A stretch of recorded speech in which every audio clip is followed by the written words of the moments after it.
नमस्कार, आप देख रहे हैं वॉइस ऑफ कोटपूतली। डालते हैं जिले की आज की बड़ी खबर पर नजर। कोटपूतली बहरोड जिला कलेक्टर प्रियंका गोस्वामी ने आज प्रेस वार्ता करते हुए SIR की संपूर्ण जानकारी दी। तो SIR की जो प्रक्रिया है ये अपने पूरा एक इंटेंसिव रिवीजन है अपने इलेक्टोरल रोल्स का।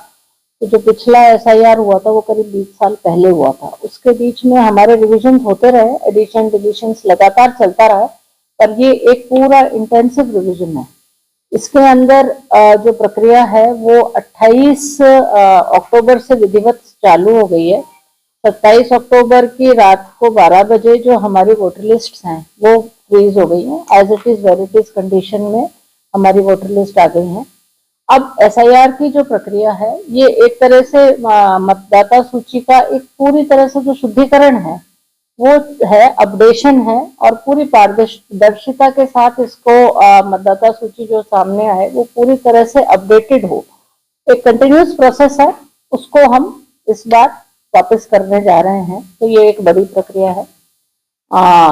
इसके अंदर हमने अपनी जो मतदाता सूचियां जो फ्रीज हो गई हैं उसके बाद इनॉमरेशन फॉर्म्स हैं हर मतदाता को जो 2025 की मतदाता सूची में जिसका भी नाम अंकित है उसको हम एक गणना प्रपत्र देंगे। गणना प्रपत्र जो है वो मतदाता सूची से ही निकाली जाएगी। उसमें उसका फोटोग्राफ होगा, उसकी बेसिक इंफॉर्मेशन जो मतदाता ने अपनी मतदाता सूची में दे रखी है वो बेसिक इंफॉर्मेशन उस फॉर्म में होंगी। वो फॉर्म्स हमारे जो BLO हैं प्रत्येक मतदाता को उसके घर जाकर उसको दे के आएंगे। मतदाता उसको अपना फिलअप करेंगे, फिलअप करके और वापस BLO खुद ही जाके उनसे कलेक्ट करके लेके आएंगे। तो इसमें कहीं भी मतदाता को हमारे ऑफिस में या BLO के पास या कहीं भी जाने की जरूरत नहीं होगी। मतदाता का जो हम इंटेंसिव रिवीजन करेंगे वो इस तरह से करेंगे कि 3 कैटेगरी में हमने मतदाताओं को लिया है। एक 1987 से पहले जो जिनका जन्म हो गया, एक 1987 से 2002 तक, और एक 2002 के बाद से अब तक के जो मतदाता हैं। तो ये 3 कैटेगरी के ब्रॉडली मतदाता हैं। हमारा जो इसके अंदर रेफरेंस रोल है वो हमारा 2002 का रोल है, जो कि हमारा पहले इंटेंसिव रिवीजन हुआ था वो वाला रोल। तो अब इसके अंदर हमने अपने स्टेट इलेक्शन कमीशन के गाइडेंस में बहुत सारी मेहनत करी है। हमने दोनों रोल्स को सामने रखा है हर BLO ने, और उन्होंने ये इसके अंदर मार्किंग कर ली है कि कौन सा मतदाता हमारा इस वाले रोल में 25 के रोल में है जिसका ऑलरेडी नाम 2002 के रोल में एग्जिस्ट करता है। ये एक कैटेगरी ऑफ मतदाता हो गए। तो ऐसे जितने भी मतदाता हैं उनकी मार्किंग हमारे रोल्स में भी हो गई और हमारा जो BLO का ऐप है उसमें भी हो गया। उस मतदाता से वो फॉर्म भरवा के लिया जाएगा, कोई भी डॉक्यूमेंट उससे नहीं दिए जाएंगे। प्योरली फॉर्म भरा के अपना एनुमरेशन फॉर्म वो भर के दे देंगे। उसमें भी कौन से भाग संख्या में है क्या है वो प्रीफिल्ड आ रहा है, और हमारे BLO को बहुत अच्छे से पता है कि इसका पीछे का ये रेफरेंस है। वो BLO खुद ही बता देंगे कि ये आपका नाम 2002 में आप यहाँ पर थे। उसमें भी मतदाता को नहीं परेशान होना पड़ेगा कि हम ढूंढे, वो BLO हमने ये काम कर लिया है। दूसरी कैटेगरी मतदाता वो है जो 87 से 2002 के बीच के हैं। उनके हमें प्रोजेनी की मैपिंग करनी, मतलब वो मतदाता उस मतदाता सूची में है क्या, उनके मदर या फादर कोई 2002 की मतदाता सूची में है या नहीं है। जिनके मतदाता सूची में 2002 की मतदाता सूची में आइदर ऑफ पेरेंट्स में से एक है, उनको भी कोई डॉक्यूमेंट देने की जरूरत नहीं है। उसकी भी मैपिंग हमने कर ली है, हार्ड कॉपी में भी BLO के ऐप में भी। तीसरी कैटेगरी वो जो कि बिल्कुल नए मतदाता हैं, उनके जिनके 2002 के बाद के जो मतदाता हैं उनके दोनों पेरेंट्स, उनकी भी मैपिंग हमने कर ली है। चाहे वो इसी मतदाता सूची में है, चाहे वो स्टेट के कहीं मतदाता सूची में है, चाहे वो भारतवर्ष के किसी मतदाता सूची में, 2002 की सारी मतदाता सूचियां हमारे पास ECI नेट पे और हमारे स्टेट पे और हर BLO को अवेलेबल है। तो क्या होगा, जैसे मान लीजिए आपके पेरेंट्स आपके पास गए, आप नए मतदाता हैं और आपने कहा मैं तो इस स्टेट का व्यक्ति नहीं हूँ, मैं तो बिहार का हूँ, पहले मैं बिहार में था, बिहार से मैं यहाँ आया, मेरे पेरेंट्स आए, बिहार में मेरे माता पिता का नाम है, तो फिर वो उनसे पूछेंगे भी बिहार में कहाँ, कौन से डिस्ट्रिक्ट में, कौन से मोहल्ले में, उससे पूरा सर्च ऑप्शन है, उससे वो ढूंढ लिया जाएगा, वो पार्ट तक पहुंच जाएंगे, उस पार्ट के मतदाताओं में वो एड्रेस के हिसाब से ढूंढ के हमारा ही BLO बता देगा उनको कि भाई आपके माता पिता बिहार के इस डिस्ट्रिक्ट के इस गांव में इस जगह पे थे, वो एंट्री आ गई, उसको भी डॉक्यूमेंट की जरूरत नहीं है, अपने आप ऐड हो जाएगा, वो खुद ही एंट्री हो जाएगी BLO के पास, उसके पास जो भी वेरिफिकेशन करने के लिए जो आवश्यक दस्तावेज वो BLO के पास है, वहां से डाउनलोड करेगा, सारा इलेक्ट्रॉनिकली मैनेज है, तो वो सारा लिंकअप करके और उसका भी काम हो जाएगा। तो अभी तक हमने जो ये मैपिंग जो मैं बात कर रही हूँ, हमारे डिस्ट्रिक्ट में हमने 70% के अप्रोक्सीमेटली मैपिंग कर ली है। जितने टोटल मतदाता है उसके 70% मतदाता ऑलरेडी मैप हो चुके हैं।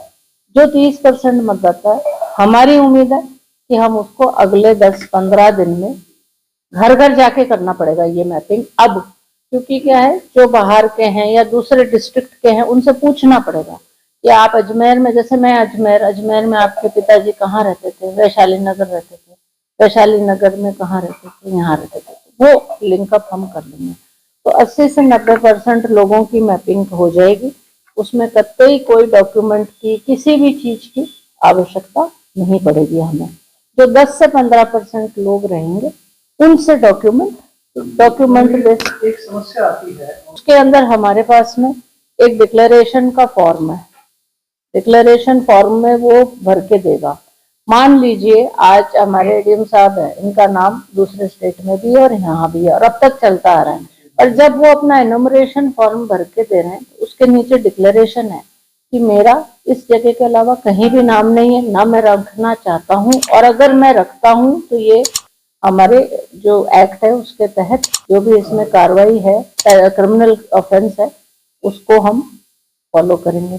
ये एक बात है।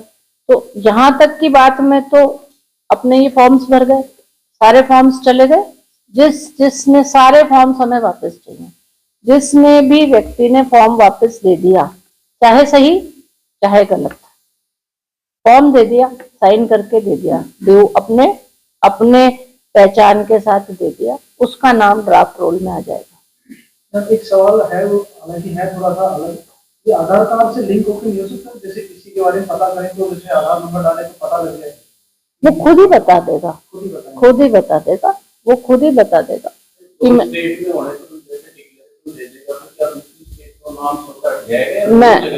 मैं निवेदन करती हूँ, ड्राफ्ट रोल हमारा आ गया, ड्राफ्ट का पब्लिकेशन होगा, ड्राफ्ट का जब पब्लिकेशन होगा और इस पूरे प्रोसेस में BLO के साथ दोनों major political party and even the third political party, उसके जो एजेंट्स हैं बिल्कुल कोटर्मिनस BLA 1 के रूप में रहेंगे। तो जो BLA है वो इनके सहयोग और इनके साथ मिलके काम करेंगे। तो इस तरह के ऑब्जेक्शंस आएंगे, जब ड्राफ्ट रोल हमारा छपेगा तब इस तरह के ऑब्जेक्शंस आएंगे। ऑब्जेक्शंस होने पर ऐसा नहीं होगा कि कोई आदमी ड्राफ्ट रोल से वंचित हो जाए, ड्राफ्ट रोल में वो आएगा ही आएगा। ERO उस ड्राफ्ट रोल पे फिर जिस पे ERO को शक होगा या BLA अपने ऑब्जेक्शंस देंगे, दोनों पार्टी के BLA हैं, साथ चल रहे हैं, वो अपने ऑब्जेक्शन देंगे, उसके वो नोटिस देंगे, नोटिस देने के बाद उसकी हियरिंग होगी, हियरिंग के बाद उसका डिसीजन होगा और फिर उसका फाइनल पब्लिकेशन होगा।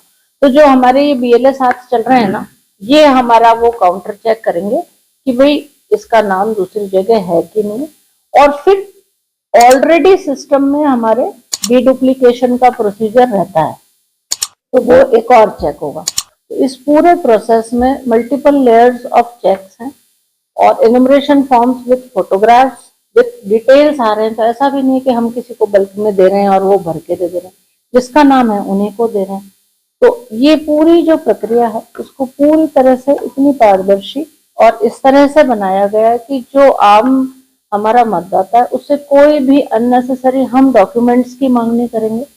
एक बीएलओ को डायरेक्शन है कि वो 3 टाइम्स ट्राई करेगा, मतदाता को जो फॉर्म दे के आएगा उसके बाद 3 टाइम्स उसकी ड्यूटी है उसके घर जाने की। 3 टाइम्स में भी अगर वो असफल होता है तो फिर वो उसकी इंक्वायरी करेगा कि ये कहाँ गए मतदाता।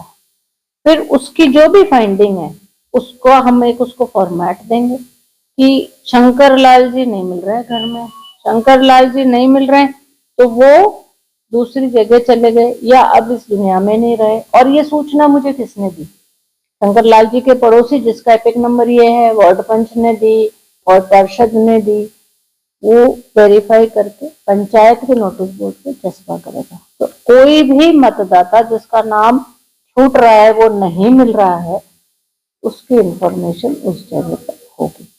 तो ये भी क्लैरिटी होगी कि एक एक नाम के लिए अकाउंटेबल है हम लोग। हमारा ERO is accountable for each and every voter at every stage.